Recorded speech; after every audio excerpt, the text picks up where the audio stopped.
Viewers, welcome back to my channel to our new blog. Viewers, দেখতে পাচ্ছেন আমি এখন নদীর ধারে এসেছি নদী ভাঙন দেখাতে।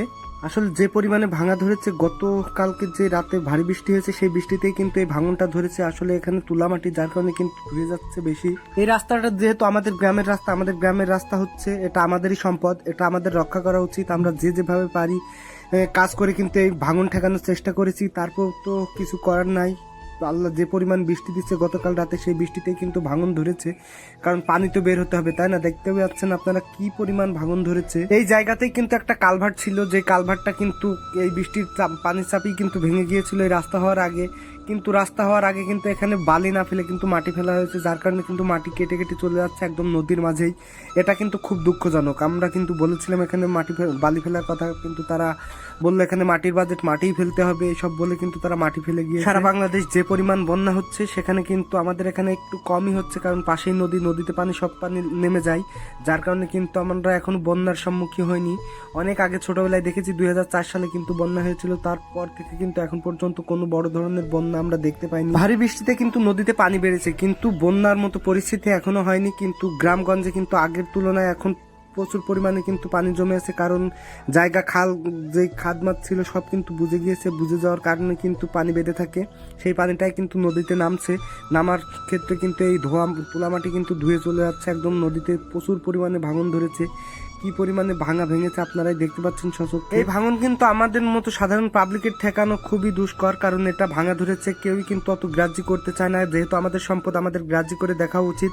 তারপরেও কিন্তু আমাদের এগিয়ে আসতে হবে এই ভাঙনটা ঠেকাইতে, না হলে কিন্তু এটা বড় ধরনের কোনো ক্ষতি হতে পারে। দেখতেই পাচ্ছেন বাড়িঘর দর নদীর উপরেই। এই ভাঙন ঠেকাইতে কিন্তু এই ভাঙনের ভিতরে কিন্তু ফেলতে হবে কিন্তু বস্তা ভরা কিন্তু বালি। সে বস্তা ভরা বালি না ফেলে শুধু মাটি ফেলা হয়েছে, তুলা মাটি, যার কারণে কিন্তু বৃষ্টি হলেই কিন্তু পানি গড়লেই এই মাটিটা ধুয়ে একদম নদীতে চলে যাচ্ছে।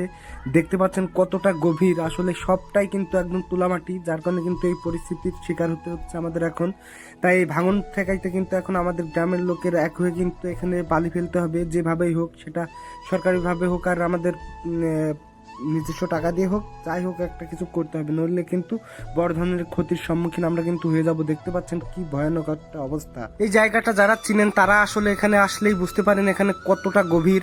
আসলে আমরা যারা সচক্ষে দেখি তারাই বুঝি এখানে অনেক গভীর, কিন্তু ক্যামেরার মাধ্যমে আমি কতটুকু দেখাইতে পারছি জানেন না। এখানে মাটি দিয়ে ভরাট করা হয়েছে, শুধু মাটি আর মাটি, এখানে আর কিচ্ছু নাই, কোনো খোয়া নাই, কোনো কিচ্ছু নাই, শুধু মাটি দিয়ে ভরাট করা, যার কারণে কিন্তু মনে হচ্ছে না এখানে গভীর।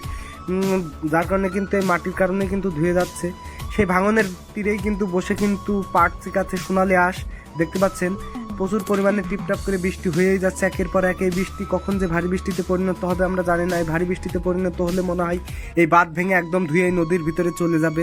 আমি এই গুড়ি গুড়ি বৃষ্টি মাথায় নিয়ে কিন্তু আপনাদের জন্য ভিডিও করতে চলে এসেছি নদীতে। দেখতেই পাচ্ছেন নদীর ধারের রাস্তাটা একটু ভিডিও করে দেখানোর চেষ্টা করলাম। নদীর ধারের যে খালের মুখে যে ভাঙনটা ধরেছে সেই ভাঙন দেখানোর চেষ্টা করতেছি। আমরা যে গ্রামের মানুষ, ছোট ছোট মানুষ, দেখেন কিভাবে সোনালি আসতে যাচ্ছে। এটা অত সহজ না, তারপরেও দেখেন ছোট মানুষ কত সুন্দর করে আসতে যাচ্ছে, যেটা দেখতেও অনেক সুন্দর। গ্রামের মানুষ হলে কিন্তু এগুলো করা একদম ইজি আমাদের কাছে। আপনারা যারা শহর কেন্দ্রিক থাকেন আপনাদের কাছে কিন্তু এটা অতটা ইজি হবে না, এটা সত্যি অনেক কঠিন ব্যাপার। আসলে নদীর ধারে যাদের বসবাস তারা কিন্তু এই যে ফিতে পাইপ কিন্তু পাড়ি দিয়ে কিন্তু পানি বের করার জন্য একটু পরিবেশ করে রেখেছে, যাতে ভাঙনটা একটু কম ভাঙে। তারপর তো ভারী বৃষ্টি হলে তো ওই ফিতে পাইপের পানি দিয়ে বেরিয়ে সুমর পাবে না, যার কারণে কিন্তু এই রাস্তা টপকে পানি এসে কিন্তু এখানে ভেঙে একদম নদীর ভিতরে চলে গিয়েছে। আজ কয়েকটা দিন ধরে যে ভারী বৃষ্টি হচ্ছে, বৃষ্টির কারণে কিন্তু এই ভাঙনের সৃষ্টি হয়েছে। সেই ভাঙন কিন্তু এতটা পরিমাণে ক্ষতি শুরু করেছে, যেটা কিন্তু চাচা ভাই ডেকে দেখালো, ভাইয়া একটু দেখেন এখানে কি ধরনের ফাটল ধরেছে। আসলে এই ফাটল থেকে কিন্তু এইবার যদি ভারী বৃষ্টি শুরু হয় এই ফাটল থেকে কিন্তু একবারে নেমে যাবে। দেখেন একদম কিন্তু নিচে থেকে এই তুলা মাটির তো, যার কারণে কিন্তু ফাটল ধরে আছে। এখান থেকে মনে হচ্ছে একবারে ধুয়ে কিন্তু নদীর ভিতরে চলে যাবে, এরকম একটা ভাব, ভয়ঙ্কর একটা পরিস্থিতি। এর উপরে দাঁড়াইতেও কিন্তু ভয় করতেছে। নিচে যারা কাজ করতেছে তারাও শঙ্কায় আছে যে কখন না জানি ভারী বৃষ্টি এসে কিন্তু এটা নেমে আসে, তারপর তো কাজ করতে হবে, তাই না? গ্রামের মানুষ যেহেতু, এই বাঁধ ভাঙা ঠেকাইতে কিন্তু আমাদের গ্রামের লোকের এক হয়ে কিন্তু কাজ করতে হবে। যতটা ঠেকানো যায়, বাদ বাকিটা উপর আল্লাহর ইচ্ছা, সে যদি ভেঙে দেয় তাহলে তার কিছু করার নেই। তারপরেও কিন্তু আমাদের চেষ্টা করে যেতে হবে যতদূর সম্ভব ততদূর কিন্তু এই বাঁধ ভাঙা ঠেকিয়ে দেওয়া, কারণ এটা আমাদেরই সম্পদ। যাই হোক ভিউয়ার্স, আমি যতদূর পারলাম আমি কিন্তু আপনাদের ভিডিওর মাধ্যমে দেখানোর চেষ্টা করলাম কি ধরনের ফাটল ধরেছে। দেখতেই পাচ্ছেন আপনারা।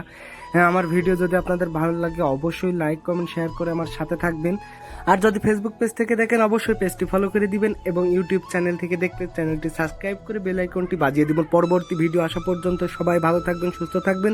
যে যেখানে আছেন অবশ্যই সতর্ক স্থানে থাকবেন, যেহেতু দেশে বন্যা পরিস্থিতি ভয়াবহ হচ্ছে। আসসালামু আলাইকুম ভিউয়ার।